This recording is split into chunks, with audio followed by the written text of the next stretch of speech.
Before you marry into a family, ask what they keep hidden in their kitchen. Because in my village, one family stole a cooking pot during a marriage negotiation. And for 3 generations, that pot fed them. But it also buried their children, broke their women, and waited quietly for the day it would be returned. When it finally came back as bride price for my marriage, we thought the curse was ending. We were wrong. Because the pot did not return empty.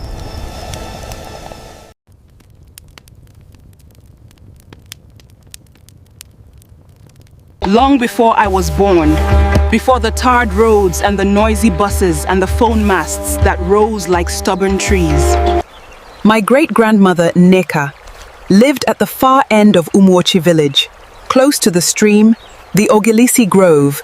Nobody entered after sunset.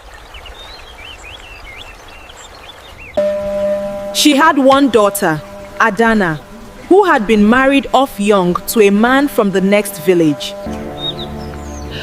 But that marriage broke like a clay cup in dry season.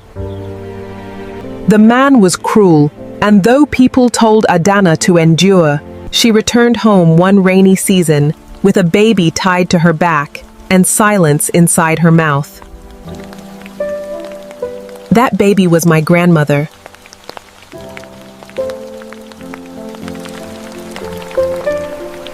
In those days, a woman returning from a failed marriage was a walking topic. People spoke of her with pity in the morning and mockery by evening. Men looked at her as if she had become cheaper. Women measured her with hard eyes. But Neka did not bow her head. She has come home alive. If that pains you, drink water. Still, life was not easy. There were days smoke rose from Neka's kitchen hut. But there was almost nothing inside the pot except water, pepper, and prayer. then the strangers came.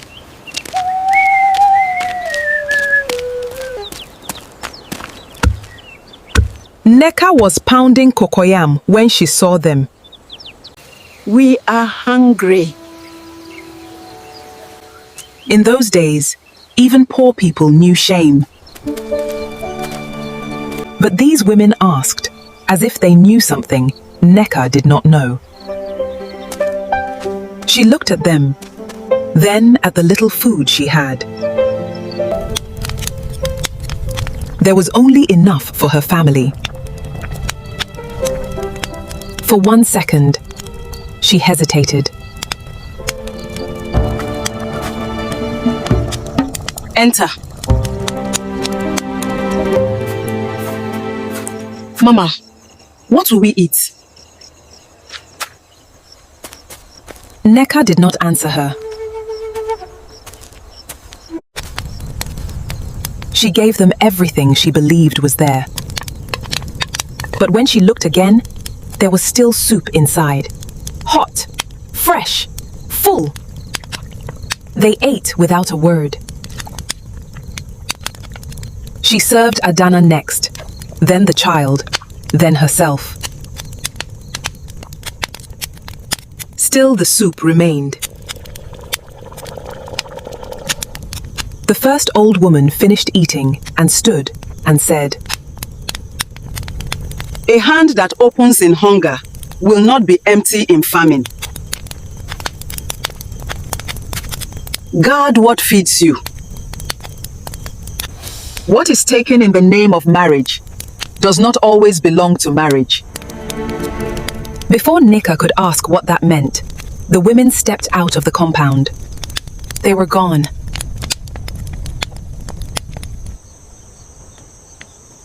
That night, Neka did not sleep. She kept returning to the pot, lifting the lid and looking inside.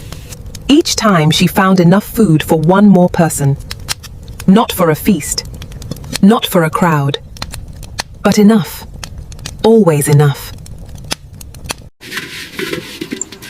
The next morning, she washed the pot carefully and set it back on the shelf. It was an ordinary pot to any eye. Medium-sized, round-bellied, blackened by wood fire. A tiny line, where heat once cracked and sealed it. If she cooked for 3, 6 could eat. If she cooked for 10, 20 left satisfied. No matter how many hungry people arrived, the last person always found food. Word spread. At first, they said she was lucky. Then they said she was favored. Then they began to whisper. A pot that does not empty is not something a village accepts peacefully. Some people were grateful. During funerals, it fed mourners. During harvest festivals, it rescued families unprepared. During the hungry months, widows and children came with empty bowls. And they went home with full stomachs. But envy also entered the story. Men came pretending to joke. Women came pretending to admire and asked too many questions. I can buy it. Can a man buy the rain because he owns a bucket? But after they left, she became more careful. She stopped letting strangers near the hearth. She kept the pot, washed by her own hands alone. And every time she used it, she whispered the words the first old woman had said. A hand that opens in hunger will not be empty in famine. Years passed. Adana grew stronger, and her child grew into a girl, sharp-eyed and stubborn. Suitors began to circle her again, because beauty, even when shadowed, does not stay hidden. Among them was a wealthy palm oil trader from Nwanta village. Okeke was a smooth man, soft voice, clean wrapper, even his teeth looked organized. He came with color and kind words, and with elders who spoke respectfully, through. I know what you have been through. A woman like you deserves peace.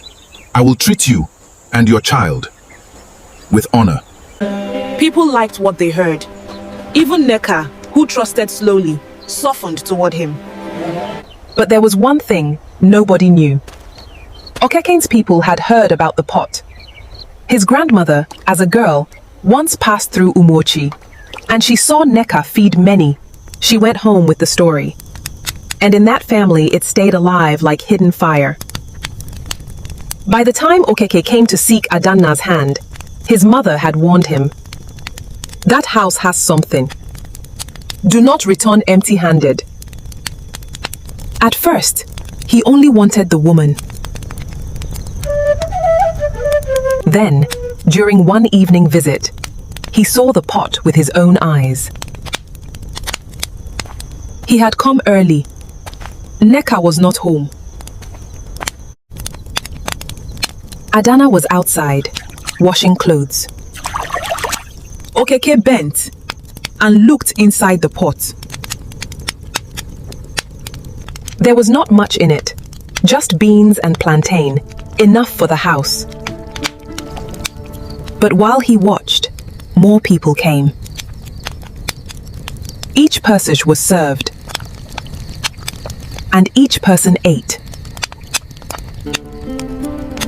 The level in the pot did not change. He said nothing, but something changed inside him that day. His desire became greed. The remarriage negotiations were fixed for the next new moon. Elders gathered. Palm wine was poured. Women cooked. Children ran about. Songs floated across the compound. Neka should have been happy. Her daughter was getting a second chance. The man seemed good. The child would have a stable home. Even the women who once spoke now came with smiles. But all day, Neka felt a strange coldness on her skin. 3 times, the fire under the pot went out by itself. Twice, she heard a woman coughing near the grove, but no one was there. And when she looked inside, she did not see food. She saw her own face. She covered it and called Adana aside. Do not go tonight. Mama, what are you saying? People are already here. My chest is not at peace. Every time joy comes near me, fear comes near you too. I am trying to protect you.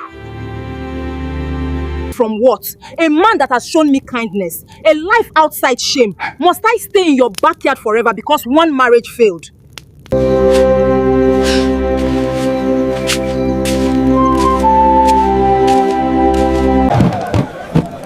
By nightfall, the negotiation was in full swing. Okeke's people brought gifts. Neka's people named the bride price. The men haggled, laughed, argued, and settled. Then, just as the final items were being counted, Okeke's oldest uncle cleared his throat. There is one more thing. What thing? In our family, when a woman of special grace enters, she comes with a hearth gift, something from the mother's kitchen. It binds prosperity between both houses. There is no such custom. Customs differ among villages. Mama, it is only a token. A small cooking pot, one your daughter has used. So the blessings of her mother's house will follow her. No. Mama, it is only a pot. Then take any other pot in this compound. That one is the one that matters. No. That pot does not leave this house. What kind of blessing is hidden like a curse? If it feeds people, why should it not follow the daughter? Because it does not belong to her. It does not belong to anyone who thinks it can be carried like yam. I asked for your daughter with respect. And you will receive your answer with respect? No. That was the end of it. The word settled like a stone in water. The negotiation closed shortly after. Voices became careful. Smiles turned thin. Even the palm wine tasted different. Adana did not speak much after that.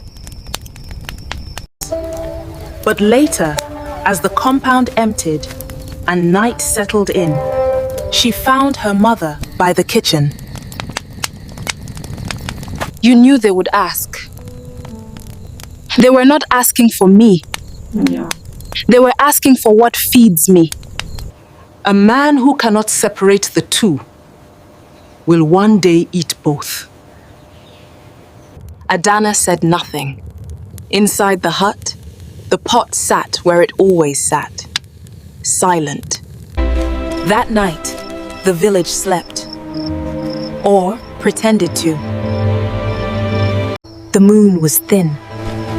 The air carried that strange stillness before something shifts. It was deep into the night when Okeke returned. The compound was dark. Only a dying ember still glowed. He paused outside the kitchen. For a moment, he almost turned back. Then, he stepped inside. The pot sat on the hearth. There was no fire beneath it. Okeke moved closer. His breathing slowed. It is just a pot.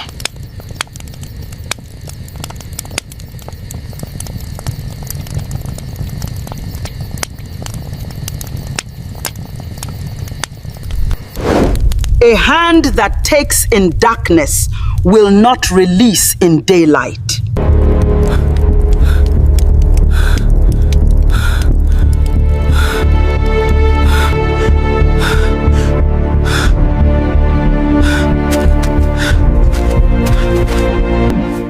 saw and desired. You were welcomed, and now you choose to do this?